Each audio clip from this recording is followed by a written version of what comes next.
नमस्ते प्रणाम। मैं आपकी कंचन आज फिर से लेके आई हूँ दोस्तों एक कजरी गीत।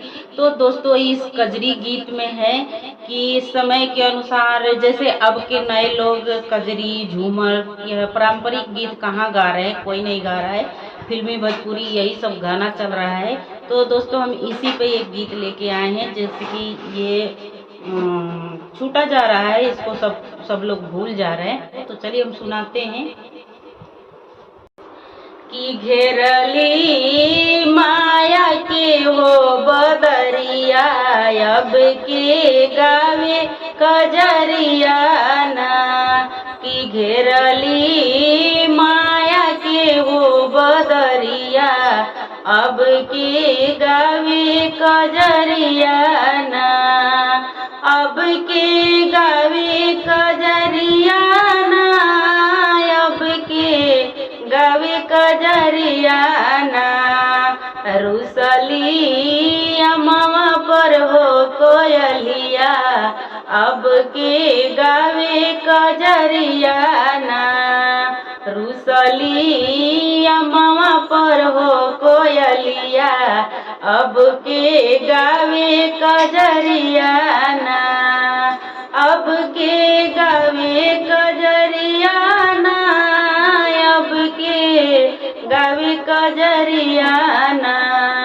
घेरली माया के हो बदरिया अब के गावे कजरिया ना।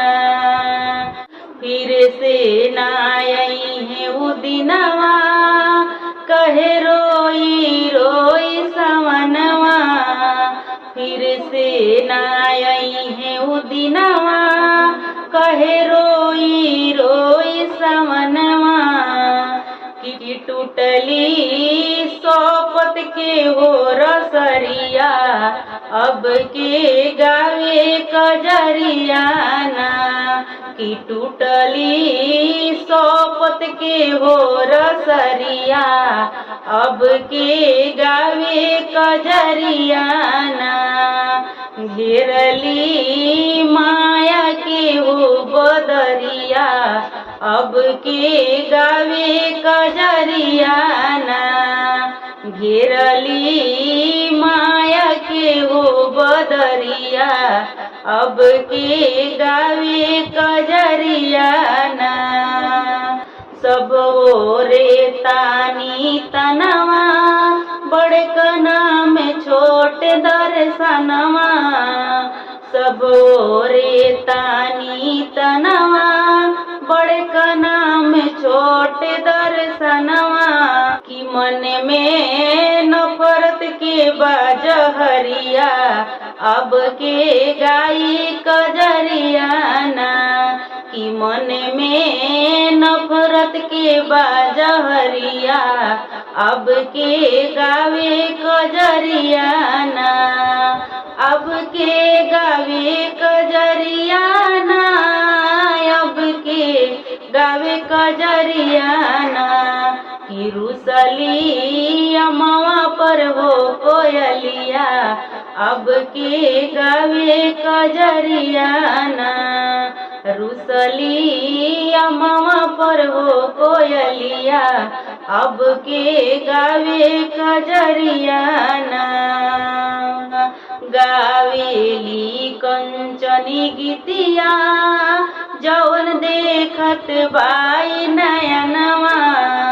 गावेली कंचनी गीतिया जौन देखत बाई नयनवा।